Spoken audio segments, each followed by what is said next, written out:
Cheikh Abdoul Ahad Mbacké, troisième khalife général des Mourides, a vu le jour en 1914 à Diourbel au Sénégal. À sa naissance, son vénéré père Cheikh Ahmadou Bamba, prenant à témoin ses plus proches disciples, déclara: priez pour lui afin que Dieu lui accorde longue vie, car en lui je place un espoir immense. Cet espoir, Cheikh Abdoul Ahad Mbacké, surnommé par les uns le bâtisseur et par les autres l'éducateur, ne l'a point déçu. Cheikh Abdoul Ahad Mbacké a assimilé le Coran et les sciences religieuses sous la férule de son oncle Serigne Amsatou Diakhaté, frère de sa vertueuse mère Sokhna Mariama Diakhaté. Très tôt, il a fait du travail licite et de l'adoration de Dieu un sacerdoce. En talibé exemplaire, on l'a vu agriculteur émérite. Il a gagné les galons de premier agriculteur dans ses exploitations de Touba Belel, de Boki Barga, de Kad de Balodji et de Mbaran Dieng. Pendant le magistère de Serigne Fallou Mbacké, son prédécesseur au khalifa, Serigne Abdoul Ahad Mbacké, dans une discrétion et un effacement, frisant parfois la recherche de l'anonymat, a consacré sa vie au travail en s'évertuant à ne vivre que du fruit honnête et licite de son travail.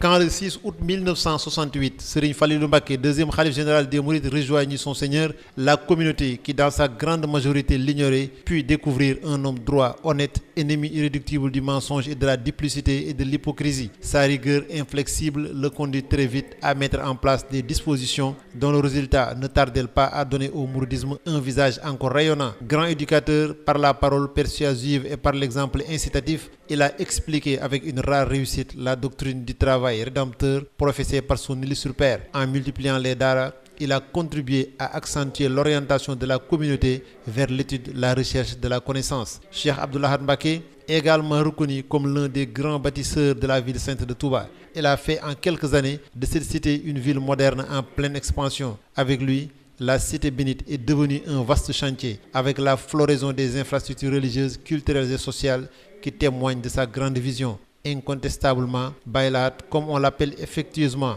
a laissé une empreinte indélébile dans la ville de Touba, tout comme dans le cœur des Mourides. À sa disparition le 19 juin 1989, il a laissé une cité en plein essor et une communauté résolument soudée, mobilisée autour de l'adoration de Dieu et du travail sanctifiant.